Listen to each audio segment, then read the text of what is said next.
Reactor online. Sensors online. Weapons online. All systems nominal.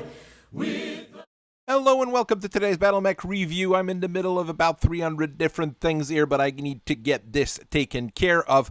And yeah, the thumbnail format and the first page format is different than usual because I had, well, too big of a picture for those very big mechs with the Vanquisher, which is a big, nasty individual from the bygone era of the Jihad. It's really just that C3i computer that is mounted on it that makes it a jihadi machine. Well, some of the more advanced models have a few odd things on them as well that kind of directs you to being a Comstar machine. But I mean, this is a monster from the Jihad that worked fairly well, even though it's very odd. It has some weird things to it, and it doesn't perform as well as I sometimes would want it. And every single one that I ever get, well, they're all refurbished, let's say. So let's get into it. When I first saw the Vanquisher, I honestly thought it was a more recent machine than it was, but just because of all the advanced technology that ends up on them. One of the problems is that I kept getting the custom refits from the Republican era, and the first one I fought was one of those custom refits as well here, and it did cause quite a bit of damage. But let's face it, it's not an antique from a bygone era. It's not a Star League mech that was rediscovered. It's not a Succession War machine that was revamped into something better. It was built originally as a Word of Blake machine for their Jihad, and mostly for the Word of Blake militia's second line units, let's face it. The Republic doesn't want to keep building them. They don't like a lot of technology that's involved in them, so they kind of sweep it under the rug. But there's a whole lot of people who still have them around because, well, it's a big boy assault mech. It's not your first round draft pick in most of the base variants because of some of the equipment on it. But there's a lot of potential to the machines, and, well, getting a 100-ton assault mech is usually enough for a commander to go like, yeah, fix it up, make it sure it works, and make it run in a fashion that I can at least use a guy in it to do some damage. One of the first things to know when dealing with the Vanquisher is really C3 networks. This mech was built as a C3 machine, but not as a standard one, basically. C3 networks are a fun thing that allows units to share telemetry, and you get better firing solutions when you have it. It's not a thing that you're going to have on every single mech because it does take up some room. It's not immense on the standard side of things, as long as you're not the master computer. The standard C3 network, you're going to have a master computer and at least 3 slave computers associated with it. Then you've got like multi-masters and multi-slaves, and there's a lot of other things and other setups that you can start using if you want to go here. We've got some of the configurations here on the side of the standard C3 computer that was invented by House Kurita to make their lives easier when fighting against House Davion. Of course, the place where it started being more useful, though, was in their fight against the clans, which was the bigger threat when it became really available there. Basically, you get the targeting solution of the mech that is closest to your target based on your C3 equipment. So if you're pretty far away in an archer with a C3 slave and someone is closer to your target, well, it's going to calculate where your target is from that closer guy and give you better telemetry. The other people in the network also share their telemetry at the same time, so you should be more accurate on average just because you get a better targeting solution from multiple computers. It works fairly well, and I've used it a couple of times, not in my personal archer, but in various other machines, at least to figure out how it works. The biggest problem with C3 systems was really that you have a master and slaves, and if you lose the master, well, you lose everything. Comguard wanted their own version of the darn thing, and they wanted it to be a little bit more improved in a way. So they brought in the C3i computer, which is a cellular system rather than a master and slave system. Everybody has their own C3I computer, which is larger than a standard C3 slave, but is smaller than the full C3 master. And each of it is a cell rather than a shared system. So if you lose one guy, it's fine. You just lost a guy in that cellular network. It's also a network that can bring up to 6 machines together, because that's the size of a unit our friends in the comm guards were using. It became an overall standard for the Word of Blake machines as well, because the militias and the shadow divisions pretty much all used the C3I computer in order to improve their capabilities overall. They're the ones who really put it on the map, and they're the reason that nowadays C3I computers are pretty darn rare, because the Republic of the Sphere doesn't want anything that had to do with the Word of Blake floating around. Cameron St. James, press center marshal of the Word of Blake, especially the militia portion of it, the Shadow Division portion, had its own command structure. He decided to commission Scobel Mechworks to build a new assault mech to accommodate that C3I system when the debugging and the dekinking had been done. So this is a little bit before the Jihad era, during what most people call the Civil War era.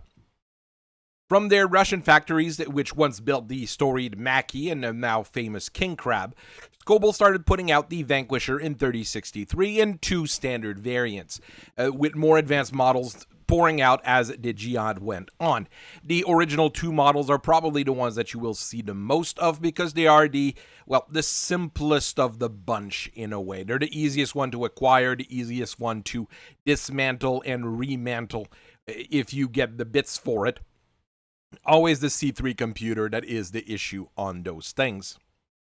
As the Cameron St. James design, the Vanquisher was popular with all of the Word of Blake, but mostly with the militias. So basically, people working for the Word of Blake on unaffiliated worlds being protected, with huge air quotes there, by Comstar. The machine accumulated a bad reputation because of that. I mean, working for genocidal maniacs generally does that to a machine and to an organization. But as far as performances goes, it was quite capable and it did what it needed to do. Even with the C3I being mostly unusable by people salvaging them, they were generally repurposed and pressed back into service fairly quickly, especially during the Jihad, where your options were quite limited. When Devlin Stones and his buddies of the Stone Coalition there decided to get together and beat up the Word of Blake, and they kicked them off of Terra, and Scobel basically received the stop production order for the Vanquisher and most of the other war material that they were building.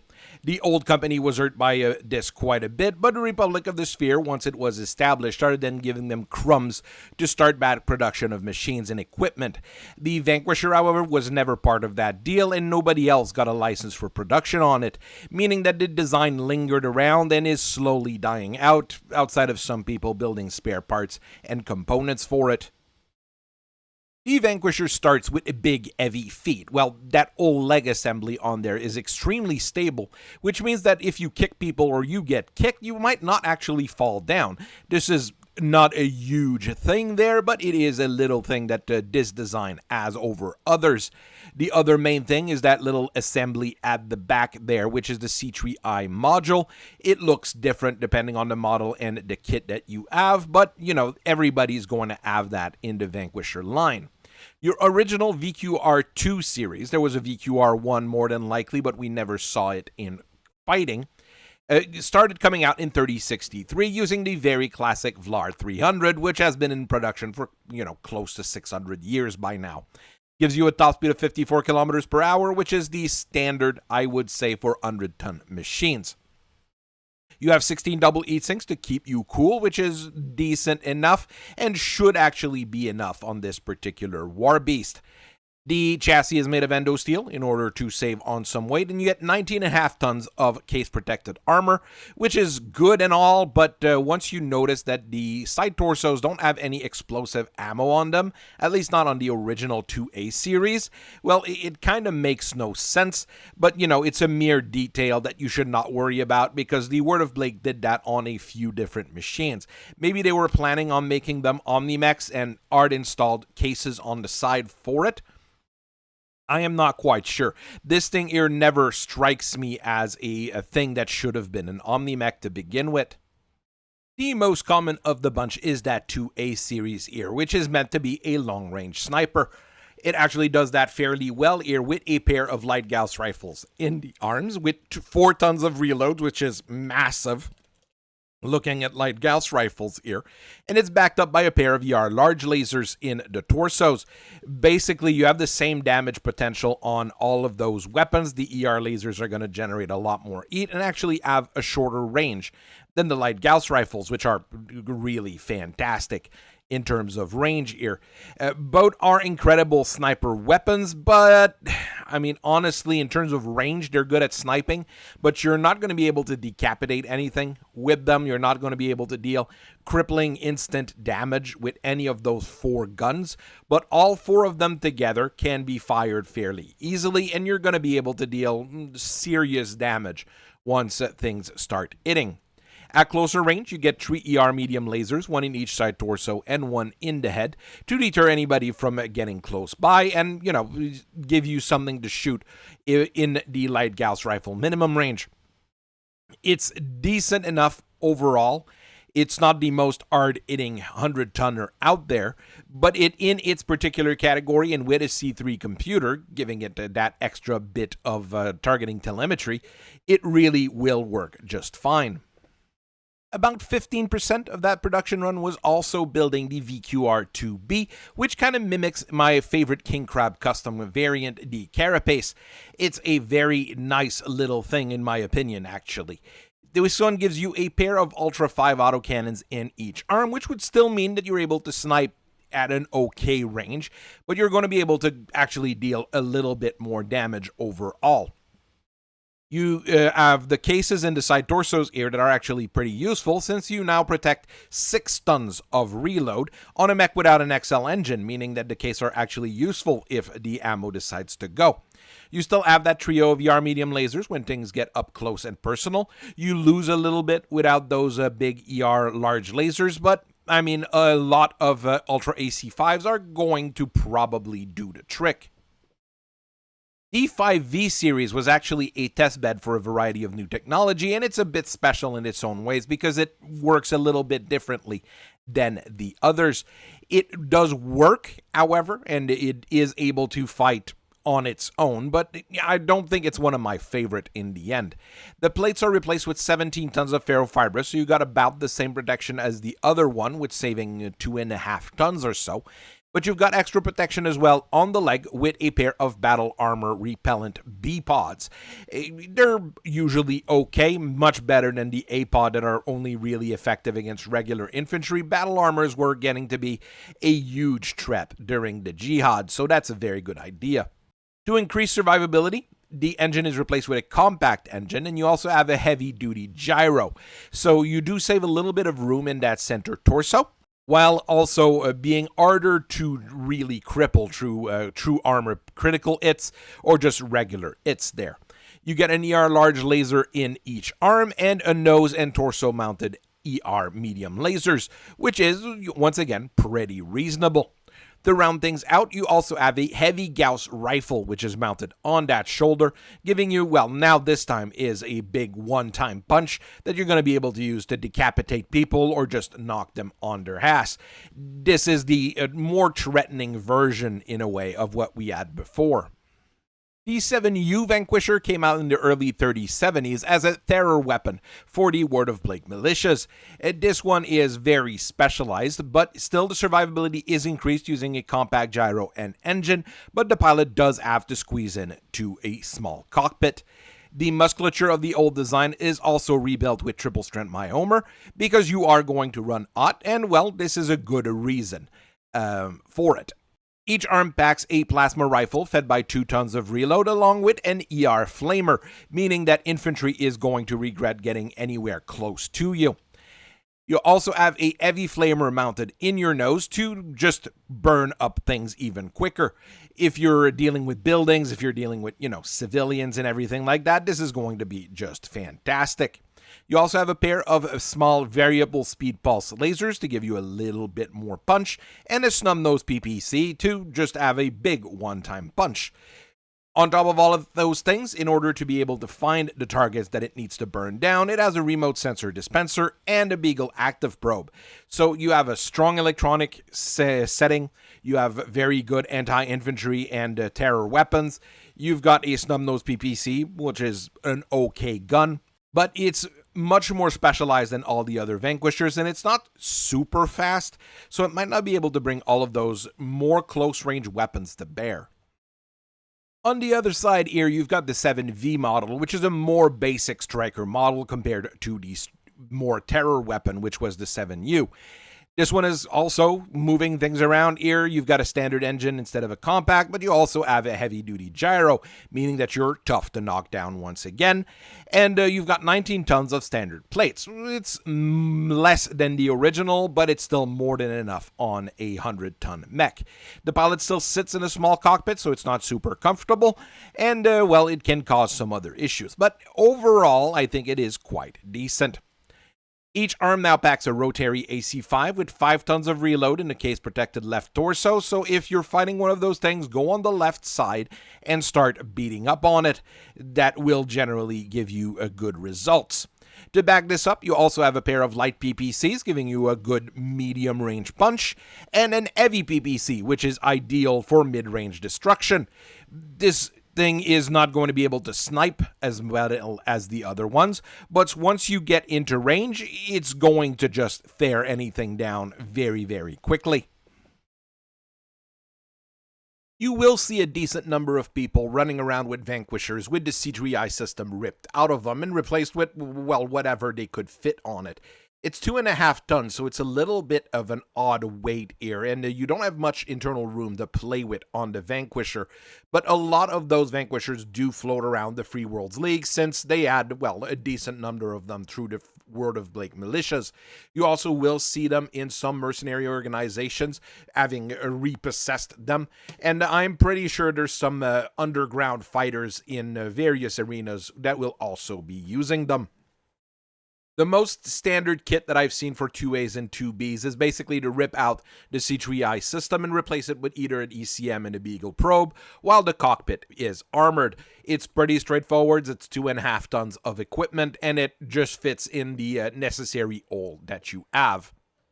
There is one group of people who are buying Vanquishers, though. Well, they're buying every single repossessed ones that are out there, and they've become a fairly common sight in the Humphrey family's Andurien duchy.